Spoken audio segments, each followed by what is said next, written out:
Your picture go there. You see you. So you know your picture be this. See why your picture there now. Yeah, this is my place. You see my place here, Harrison. My place is this. See see where your picture go there until on that Saturday. See goodbye. Una matter for my place. Hello my people. Abeg go una join me pray for Harrison. My brother, if you know say you dey owe these people money, go give them back. Go give them back. I don't know why this kind thing go dey happen for some part of Nigeria. This thing wey dey see for ground, so na people coughing. Wey be say because they say e get one juju like that. Wey be say if you dey owe person money, you no give the person, they'll go swear am. If the juju kpai the person, they'll carry the coffee go the juju place. They don't dey bury am anywhere. So now that place now they carry Harrison go that place. So they call on Harrison make he pay the person the money back. If not, and this man a very nice man, na human rights activist. He dey help a lot of people. Let's put in your prayer because this one a big trouble. This one a big trouble. My people, make una watch this video together with me. Mona listening to wetin this man talk about. So my brother Harrison, I go tell you, make you abeg, make you go give them their money back. And people I'm owing, I've been paying them. I've been trying to see how I can clear my debt for long, but at the time I could not pay again. And yes, and I have not been what's it called? I started avoiding some messages on my WhatsApp. Like I blocked my number that end with 3333 when some of them were going to native doctors to send me videos where they were swearing for me and the rest of them. So I pleaded that they should please give me time to pay, and which I'm working out to see how I can pay them. All right. So in 2020, I started a company in my community, Haritech Processing. It's a processing plant where I was supposed to get almost 90% of my raw materials from my community. My community happens to be the largest cassava farm in our Delta area, Delta North. So I took the opportunity because I saw men who are farmers. What they do is to, plant this cassava and then sell to strangers. So I said, okay, fine, let me set up this company to see how I can be able to get these raw materials from them, process it, and export. I went as far as going to NAFDAC number, getting to NAFDAC office where I registered my company, and I have a NAFDAC registration number. I also started processing with SON, Standard Organization of Nigeria, so I can be able to have my export certificate to export my processed garri to UK and some other countries. And along the line, I was having challenges to finish up the setting up of the factory. Like it cost like almost 5 million naira to get the machine from China, and which I was trying to see how I can get those machines down to Nigeria. So if you noticed, I never posted about partnership, like calling for partners or anything. No. When I post about the company, some of my friends reach out and say, okay, fine, can we join hands and build this company? I said, okay, fine. They say this one brought 1 million, 2 million, 4 million, 8 million, 400,000, 500,000, 1.2 million naira, and we joined it together, and that company was got to a stage where I started processing. So when I started processing, almost 1 year, I was paying them.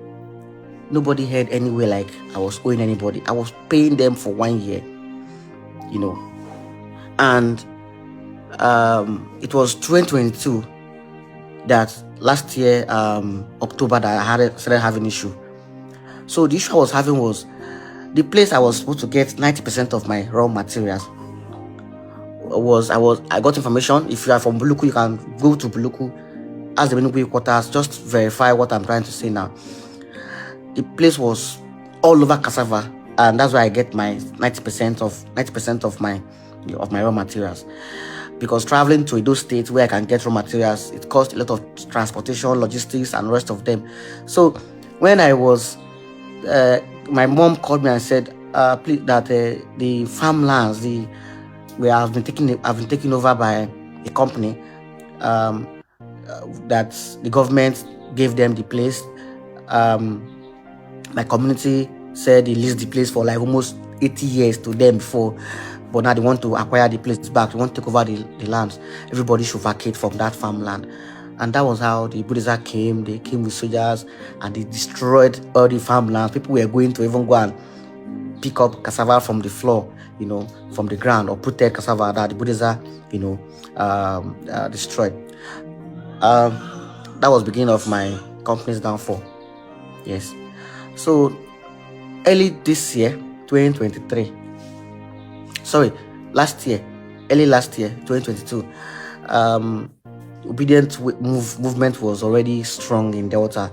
Everybody was shouting obedient. I never won I never planned of coming out the election that last year. So I joined the movement. It was very, very strong. And a friend said, Harris, let's go back to our local government to see how to mobilize. And when we said, there's nobody running for House of Assembly in local government. Why not take opportunity? You have the popularity, you are popular amongst all the candidates. From nowhere, that's how I pick up the ticket. One of my friends then even supported me in paying for the ticket for Labour Party. I paid, I submitted the form, I was cleared. I went to, because I didn't do primary election, it was a placeholder. We went to DSS, invited us for screening, everything, and I was running for election. The campaign was going smoothly. It was no shishi stuff, but campaign logistics, transportation, feeding, campaign office, vehicles, a lot went in. So I started, at a point, I nearly gave up. I said, if I give up, people would think, say, they don't buy me over. Maybe other political parties have bought me over. So I decided to move on, to go on, to test it, no matter how bad it is. So some friends I call for support. I call somebody, far now. He will say, okay, fine, I don't get to, but take. Later, he could give me back. That was how they were giving me money, 4 million, 5 million, 10 million, and that was it. Then, at the point, before the presidential election, I was being called. A lot of calls were coming in. Oh yeah, please support us. I said, I can't do that. It's not possible. Those who followed me, who were with me in the campaign for my local government, who can be watching this video, can testify that I stayed committed to the cause. I never backed down. Even when I was close to the vice presidential candidate of PDP, and that's Governor Ifeanyi Okowa. Yes, I was close to him, but I never gave up. I still supported the cause. Even when I was offered money, I never backed down. I was still on course. Then it got to a point after the presidential election. Everybody knows how it happened. People lost interest in coming out to support us who are coming for the next election, March. And it wasn't easy at all. Then at that point, I was stranded. Like, my team, we say, let's go to this place today. We have a community schedule. We are going today. I will tell them that I'm not feeling fine because there was no money. So I also went and I borrowed loan too, again, to add to the ones I have, and I continued the journey. Before my election, as in like 1 week, 2 weeks to my election, they came. I like mentioning names, so you can go and ask. So somebody from my community, they call me tr0uble. He happens to be my friend, my brother. Other people too, Fred Ajodia from Ebuzo, you can know him, Chief Fred Ajodia. Just go and save this video, or you can take this video to them to confirm if I'm lying or not. We meeting, they called me for meeting. Different one, they called me at the Eco Lounge at Miriam Bangida to see how I can work for the party.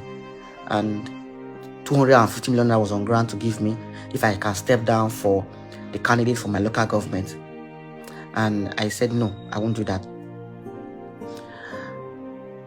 That money was not collected by me or by anybody close to me. I rejected the money and I went in for the election. On the day of the election, this can be confirmed too. They were buying people to vote, giving them 5,000 transfer. That time there was no money much, but they were giving them some cash. If you go and write on them that if you vote, they give you they pay you 5,000, and and rest of them. So will I pay money? How many people will I pay money? How many voters will I pay money? More than 20,000 voters. Where will I start from paying them? May let the election go the way it ought to go, and I succeeded. I will tell you that I won the election because I was satisfied with the outcome, even though they bought votes, they bought everybody and the rest of them. So after the election, I was down. I can't even go out. Madam Judith, who happens to be in Canada, she's from my village, borrowed me her car. I was using her car all through that period because I sold mine. She gave me her car and said, please, be using it. After election, you can bring it back. I was using the car. That was the car I was using.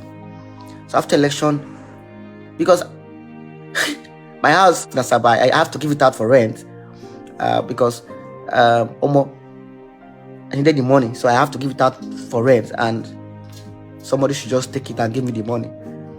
I packed all my properties to the village. They are still in the village right now. And a friend of mine who is in UK said, okay, fine, go to Golden Tulip. I'll pay for like 2 weeks for you. You need to rest, cool your head and see how to sort things out. So I was in Golden Tulip for almost 3 weeks. He paid for me. I was there. And yes, you can verify this too. Golden Tulip Hotel by DBS, by Miriam Bangida Road. They have the new wing, the white wing. I was there for 3 weeks. Someone paid for me. I said, stay here and cool off your head and plan, see how this whole thing can happen. At that point, they were telling me, go to court. Go to which court? Court where I had no money. Lawyer said, bring 10 million, bring me 5 million. Later, I gave 5 million. I went to Abuja.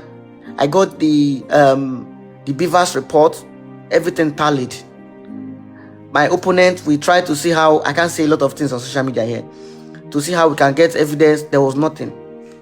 I can't go to court where I have the vote. People, they bought vote. Our party, people who worked with me in that election, they sold out. They collected money from parties, my agent in some other areas, and they worked with the party, and I failed that election. So why will I go to court? Go to court and do what? So the people who they pay money to come to court and testify. So I was not having money to go to court, even though I wanted to go. But I said, no, let me let it go. That was how I didn't go to court after my election. So one day, one woman met me. I don't know, may God bless that woman. Anywhere you are, God will bless you. I never regret meeting. Please, I'm not being ungrateful. Thank God I shared this whole issue with you, how this whole thing happened. And I'm here. I don't know if you are watching or going to watch this thing later. Please, I'm sorry people are dragging you. You got me a gift, a car gift then. When you notice that this guy doesn't have a car, how will he move from point A to B? How will he travel to solve some cases? That was what you saw, that you gave me a gift. I was expecting a Corolla or a Camry, and you gave me a gift that was worth something. So I just posted that gift on my page on the 5th of May this year to appreciate this woman that lifted my burden at that particular time. And that was where everything started. People were calling me saying, you were owing people money, you go buy motor. Not me buy motor. Rich Authors, his office is at Coca Road. If you're going to Ibuzo, just go and meet Rich Authors. Ask him who paid for that car. My account, 1 kobo I did not put in that car. That was how I got that gift. So people were now going to throw that woman. We're calling that woman out. The woman was now saying, please do, that car belongs to Harris. It's a gift I gave to him. As in, people were trolling that woman from nowhere, writing all sorts of things, sending her things, and rest of them. It was just how do I promote her business? That was just it. So that was what happened. In my own local government too, they were calling me different kinds of names. That the PDP paid me, reason why I did not go to court, and the car I bought was money PDP gave to me. My local government, my party in my local government, party leaders were If I come to meeting anywhere I come to, they will be murmuring. I went for my chairman's daughter's marriage in Isogwashuku. Behind me, people were talking behind me and saying, "Now the money you see him, he don't give a chairman money. Now part of the money PDP give him." A lot of things were going on. I was down. I say people were now saying, "Please, if you collect that money PDP give, you would have started this whole thing." I was down. I was depressed. I was doing things to be happy. So I took up the Okuzo SARS case. Those girls arrested in Okuzo and took to Okuzo. I was doing their case, and just for me to be happy, I was doing it, going to do things I love doing to be happy, while I'm trying to see how to pay people I'm owing. I never denied I'm not owing anybody. I'm owing. I'm in debt. I'm owing, and that was what transpired. So later, the threat was coming. The news, Hara reporters, they could not even call me to hear what happened. They were posting that I defrauded people, this and that. I said, okay, fine. A friend of mine said, don't post it, just leave it. Let's see how to pay. If we pay this people now, they will stop posting Abi. Let's try and clear this debt. So that was how I stopped talking. If you watch all those why they were dragging me, I don't comment. Maria Ude happens to be my friend. She has my phone number. She has never one day called me and say, what happened? But she was posting them, and I was seeing them. I said, okay, fine. I even commented on her page. First time she posted about me. Sahara Reporters, Sore is my friend. He has my number. When the matter was posted, Tracy reached out to them and said, this was not what happened though. This is the case. This was what transpired. But nobody listened to me. On my page, my friends stopped commenting on my page because they will drag them. I noticed it too. That few of my friends I know, notable ones I know, they stopped commenting on my page because people will drag them. Nobody wants to get close to me, to associate with me, and I can't even go out. I can't sleep. I don't have 2 hours sleep. Always thinking, how do I do this? How do I do this? They went to my village and threatened my dad. My dad, who is ill, who had a partial stroke, threatened my dad. I'm going to share the video on my page, so you see the length, how I have tried to see how to pay these people, and how it took me to native doctor. Native doctor even had to call me on the phone one day and said, the people I'm owing are here. He was even swearing for me and saying that. And I said, please, I've been paying them. I did not say I will not pay them. I've been paying them. So the native doctor now asked the man or the woman that was there and said, has this guy been paying you? The woman said yes. So it was now even telling them to please calm down, hold on a little while and see how this thing can be resolved. So I had to I got to a point where it was difficult for me to continue keeping myself. So I started telling some of my friends about it. How do I do that? How do I solve this? And there was no options, no way for it to come. The period I was having suicidal was when you see me driving, and I'm just having thought that, just enter the trailer and just go, Yeah, I'm only child. I have a mother, a father, who are in the village, and God knows I have been trying my best to see how I can live right. I have never killed anybody. I have never defrauded anybody. I have never done things that will inflict pains on anybody. And I'm here to apologize to people I'm owing that, please, I know at a point you gave me support because you trusted me. And I'm not using my influence or whatsoever because of what has transpired. So please, I'm so sorry. I'm owing you at this point, and be rest assured that this shall pass. It shall pass. As far as there's a living God up there who sees the intent of a man's heart, this too shall pass away.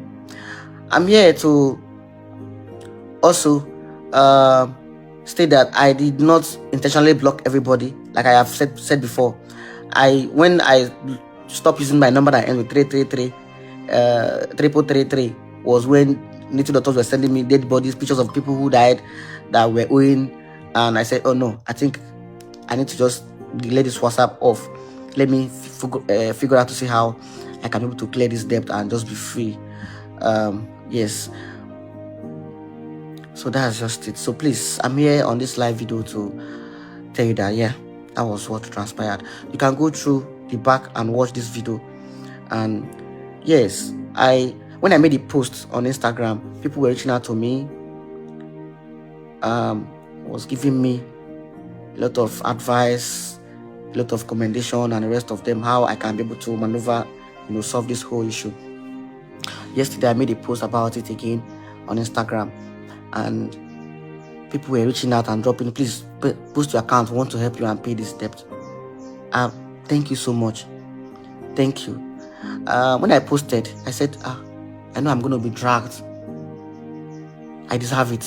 I know I'm going to be judged. I deserve it. No matter what happens, I think I have been able to, instead of me to die in silence, I rather survive in shame. And I posted it. And I'm here telling you that thank you for being with me. Thank you for, even without hearing from me, you started campaigning for my support, how to support me to clear this debt. Me begging here and seeking for solution is not a crime. But I'm here telling every one of you who have reached out to me, calling, messages, that all I have to say is thank you. If I get out from this situation, get out from this trouble that I'm currently in, I promise to pay back in whatever way that I'm going to, sink myself in humanity and make sure I carry my activities in all diligence and in all sincerity. For everyone condemning me, you have right to condemn me, you have right to insult me, you have right to drag me. I'm not saying you shouldn't drag me. You should have right to even see me on the way and just kill me. You have right to do that. But please just have a place in your heart to forgive me. I was dragged before over money issue, a reason why I don't post about my personal issues anymore on social media, misconception and the rest of them. I was sick that last time. I think I've not talked about this. I was ill, and a friend of mine came and said, post it on social media, you get support, you will be helping people. I said no, the guy is alive today. And he went and made that post, and misconception and the rest of them. So each time I have a personal challenge, I don't like posting on social media because of misconception. But today I'm here and I'm telling you that I made this post, and I'm here making this live video to say sorry for everything. My friends who stopped associating with me, I understand how you feel. Nobody wants to be dragged into a mess that they never committed. And to everybody out there, in case this happens to be the last video you see, my last video or this live session you are watching now, just please I'm sorry.